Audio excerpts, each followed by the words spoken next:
Donc bonjour à tous et bienvenue sur Esprit Millionnaire. On se retrouve aujourd'hui pour une nouvelle vidéo, où je vais tout vous dire en fait sur la façon que je gère mes locations saisonnières. Je ne sais pas si vous le savez déjà pour ceux qui me suivent, mais je gère 3 de mes biens en location saisonnière donc depuis maintenant plusieurs années. Je vais vous expliquer donc dans cette vidéo est-ce que je délègue, est-ce que je délègue pas, combien ça me coûte, combien ça me prend de temps, etc. Donc je vais tout vous dire dans cette vidéo.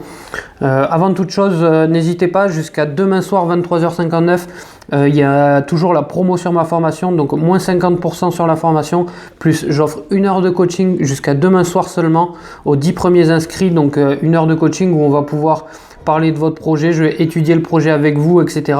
Donc profitez-en, c'est jusqu'à demain soir 23h59. Donc pour reparler de comment je gère mes biens en location saisonnière. Donc comme vous le savez, j'ai 3 biens en location saisonnière. C'est venu au fur et à mesure, donc c'est-à-dire que j'ai eu mon premier bien en location saisonnière, puis le deuxième qui est arrivé 6 mois après, puis le troisième qui est arrivé 6 mois après. Donc j'ai eu le temps de m'organiser parce que les biens que j'ai eu en location saisonnière, je les avais pendant que je travaillais, donc j'avais un CDI comme tout le monde, 35 heures. Je faisais plutôt du 40-45 heures. Et en fait, j'ai toujours géré toutes mes locations saisonnières moi tout seul. Donc tout ce qui est entrée, sortie, ménage, j'ai toujours géré moi tout seul. Alors c'est vrai qu'on entend souvent parler, les gens, ils ont peur d'investir donc dans la location saisonnière en disant ça va me prendre du temps, à qui je peux déléguer, comment je peux déléguer. Alors moi je suis pas spécialement de cette partie-là. Moi je pense qu'avec de l'organisation, vous pouvez largement tout gérer tout seul. Pour vous donner une ordre d'idée, donc aujourd'hui je gère 3 biens en location saisonnière. Pendant que je travaillais en CDI, donc en 40 heures, je gérais les 3 biens moi-même, donc ça demandait juste un petit peu d'organisation. Je vais vous raconter un peu comment je m'organisais. Donc aujourd'hui, sur une semaine, les 3 biens me prennent en moyenne 5 heures de gestion par semaine. Donc ça fait tout juste moins d'1 heure par jour. Donc c'est largement jouable avec un travail à côté en 35 heures.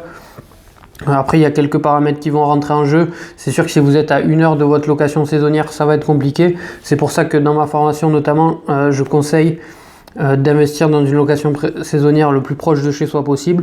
Donc moi, c'est ce que j'ai appliqué tout simplement dans mes investissements. Pour vous dire, donc le check-in, c'est moi qui fais tous mes check-in. Pour l'organisation, c'est simple. Sur les sites, vous réglez heure d'arrivée par exemple entre 17h et 23h.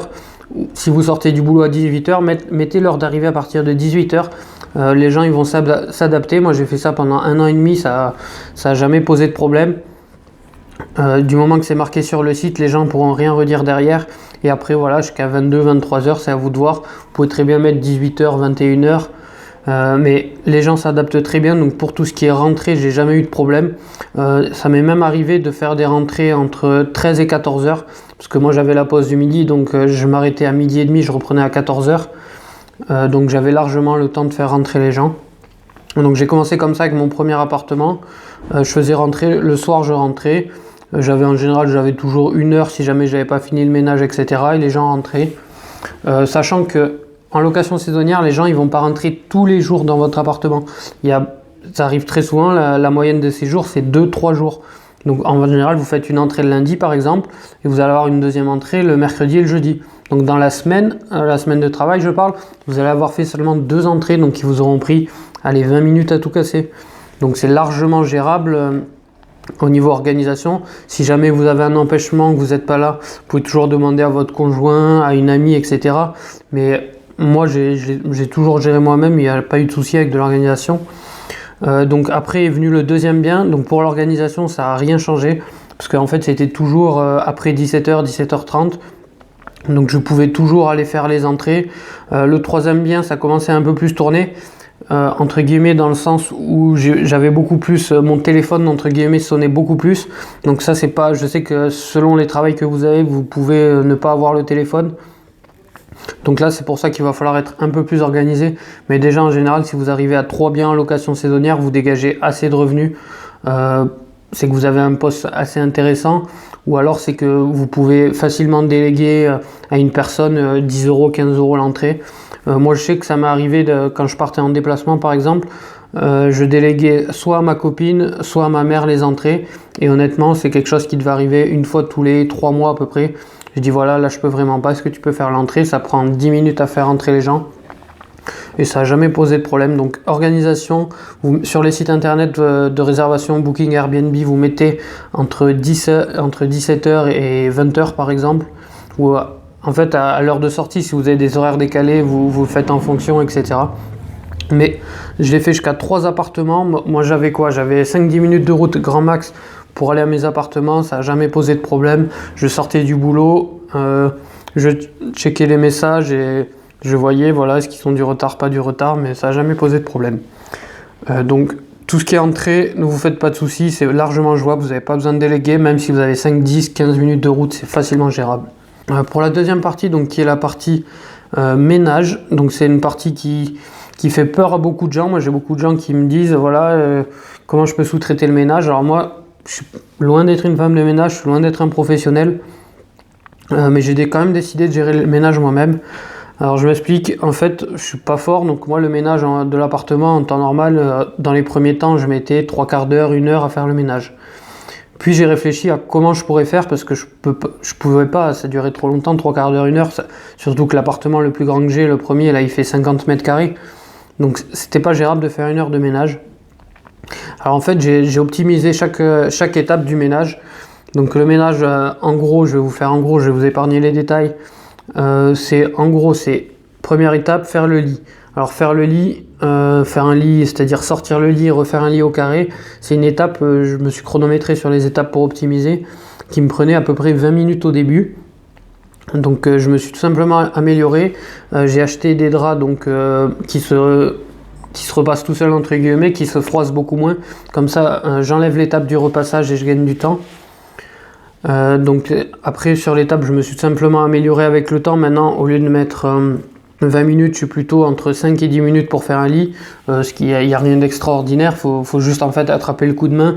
Faut avoir des petites astuces, faut avoir les couettes, moi j'utilise les couettes où j'ai le trou qui me permet de chaque côté de tirer la couette de l'intérieur. Enfin, il y a plein de petites astuces. Donc maintenant la couette, je sais que c'est un truc qui m'embête beaucoup moins. Allez, grand maximum, je mets 10 minutes à faire une couette. Donc voilà, donc il y a déjà 10 minutes. Le ménage ensuite, je le sépare en fait en 2 parties. Moi j'utilise en fait des lingettes nettoyantes pour le ménage. Lingettes avec quoi je fais en fait, je prends des packs de lingettes, c'est des packs de 50. Alors vous avez un peu tous les prix, entre 1 euro le paquet jusqu'à 5 euros le paquet. Moi en général j'y vais, j'investis, j'achète entre 10 et 20 paquets, je les stocke dans mon endroit à ménage. Donc je prends les lingettes, je fais toutes les surfaces de l'appartement, cuisine, table basse, meubles télé, la salle de bain, tous les meubles de l'appartement. Et ça, pour vous dire, toutes les surfaces en général, je mets entre 5 et 7 minutes, toutes les surfaces sont faites. Alors bien sûr, une fois par mois, une fois tous les 2 mois, vous allez avoir l'appartement plus sale que prévu. Ça va vous prendre un peu plus, mais honnêtement, ça c'est pas souvent. Et en général, quand je fais les ménages le week-end, j'en profite justement je double mon temps, voilà, au lieu de faire la lingette pendant 5 minutes, je passe plutôt 1/4 d'heure, je fais tous les recoins, tous les petits coins du micro-ondes, etc. Mais ça prend jamais plus de 10 minutes. Donc je fais le lit moins de 10 minutes, la lingette en général prend 7-8 minutes, toutes les surfaces sont nickel. Ensuite, troisième étape, c'est le sol qui prend le plus de temps. Le sol, moi je fais toujours, au début je faisais balai, aspirateur, serpillière en permanence. Je me suis rendu compte tout simplement que balai et aspirateur, ça avait quasiment la même fonction d'enlever les miettes entre guillemets. Donc maintenant je fais un coup d'aspirateur, l'aspirateur est directement dans l'appartement, je sais exactement où je le branche. Je mets environ 3 minutes par pièce à soulever le tapis, etc. C'est vraiment une optimisation. Et après pareil, la chambre à passer sous le lit, j'en ai pour 5 minutes pour la chambre. Donc je suis à 8 minutes d'aspirateur. Et après j'arrive derrière avec la serpillière qui est toujours prête. Je vide le seau à chaque fois, donc ça me met à peu près 2 minutes pour préparer le seau. Un coup de serpillière, j'ai tous les temps, je les avais marqués, là je les ai plus en tête. En moyenne, je crois que j'avais 5 minutes de serpillière. Donc tout ça pour vous dire que la gestion donc, du ménage, moi en moyenne, donc avec le lit qui est le plus long en fait, qui me prend 10 minutes, le ménage derrière me prend environ 1/4 d'heure, 20 minutes. Donc je suis en moyenne entre 25 et 30 minutes pour faire le ménage. Donc dans mon plus grand appartement, celui qui fait 50 mètres carrés, pour vous dire, dans le studio en général, je suis plutôt autour des 20 minutes. Donc en fait, en optimisant ce procédé, donc je vous donnerai plus d'astuces par la suite. Bêtement, quelle lingette j'utilise, quelle serpillière j'utilise. Parce que c'est vrai que suivant les serpillières, au début j'avais des serpillières qu'on trouvait un peu partout dans les premiers prix et je perdais un temps fou à les rincer, etc. Maintenant j'ai investi dans des des serpillères qui coûtaient un peu plus cher, mais c'était 25 € la serpillière plus 10-15 € le seau. Mais c'est vrai qu'on arrive, on essore, on passe un coup, on essore, je gagne vraiment du temps. Pareil pour les draps, donc avoir des draps qui se repassent tout seuls, vous gagnez vraiment du temps. Donc voilà, 25 minutes de gestion, 10 minutes pour l'entrée. Donc en général, je faisais le ménage entre midi et 2, c'est-à-dire je sortais du boulot à midi et demi. J'allais faire le ménage donc pendant 20-25 minutes, ça me laissait en fait 1 heure pour manger après, donc il n'y a rien d'exceptionnel. C'est arrivé rarement au début que j'ai 2 ménages en même temps, vu que les séjours sont toujours de 2-3 nuits, c'était toujours des séjours croisés. Si vraiment il y en a un qui se croisait, ça arrivait 1 fois par semaine, donc c'était largement gérable. Donc pour vous dire, j'ai tenu plus d'1 an à gérer 3 appartements en plus du travail, et honnêtement il n'y avait rien d'exceptionnel, quoi. Je faisais mes entrées et grand maximum à 19 h j'étais chez moi. Ça m'était grand maximum, voilà, quand j'avais 3 entrées et que j'avais un ménage le soir ou des choses comme ça, je finissais à 19 h. Mais après voilà, j'avais quand même le revenu de 3 appartements en location saisonnière, donc plus mon revenu du travail, et j'avais quand même un revenu assez conséquent. Donc je répète, entrée, vous en avez pour 10 minutes, vous gérez ça le soir en mettant des horaires bien propices. Ménage en optimisant, voilà, moi j'avais 50 mètres carrés, on va dire que je mettais 30 minutes. Donc si vous investissez dans un studio de 20-25 mètres carrés, en optimisant un petit peu, par exemple au niveau des draps, bêtement au début j'avais que 2 parures de draps, donc j'étais toujours à tourner entre 2. Aujourd'hui j'en ai 10. Le week-end je les prépare, en semaine je m'embête pas, je les enlève, j'ai une nouvelle parure, c'est fait. Il y a plein de petites astuces que je pourrais vous donner comme ça en location saisonnière, parce que moi je gérais vraiment, en plus du travail, 3 biens en location saisonnière. Moi j'avais que 5-10 minutes de route, après c'est gérable, si vous avez un quart d'heure de route, il y a toujours un prétexte pour dire c'est le plus dur, mais il y a toujours aussi, en se bougeant un peu, on peut toujours trouver des solutions pour ça. Et au niveau des sorties, donc j'ai décidé en fait au début, donc c'est moi qui fais les sorties et je veux être présent à chaque sortie. C'était super important pour moi déjà pour voir l'état de l'appartement, pour gérer les cautions, etc. Surtout pour discuter avec les gens, donc pour dire est-ce que ça s'est bien passé, qu'est-ce que vous aurez amélioré. J'ai énormément fait ça au début, donc pendant les 6 premiers mois, toutes les personnes me disaient tiens, j'aurais ajouté un sèche-serviette, tiens, j'aurais ajouté ça. Et en fait j'ai réglé rapidement tous ces petits détails pour tout simplement avoir des commentaires nickel. Donc ça me prenait, les sorties en général c'est le matin. Alors moi le matin je commençais à 8h30, donc quand les gens partaient entre 7h30 et 8h30, ce qui la plupart du temps est le cas pour moi, il n'y avait pas de souci, j'y allais. Et quand vraiment il y en a qui ça arrive, ils partent à 10h30, 11h, j'avais trouvé un système, donc je leur disais voilà où mettre les clés, et je venais checker l'appartement le midi pour faire le ménage et le préparer. Même si vous n'avez pas de location le lendemain, je vous conseille toujours de préparer l'appartement au cas où vous ayez une location de dernière minute. C'est un truc que je faisais pas au début. Voilà, j'avais 2 jours de trou, donc je faisais le ménage toujours aux dernières minutes. Mais quand il y avait une réservation qui tombait, j'étais toujours embêté, il fallait toujours courir. Donc maintenant, le réflexe, c'est des gens sortent, j'y vais, je fais le ménage, l'appartement est prêt. Qu'il y ait quelqu'un qui arrive dans 1 heure ou dans 10 jours, l'appartement est nickel, il est prêt.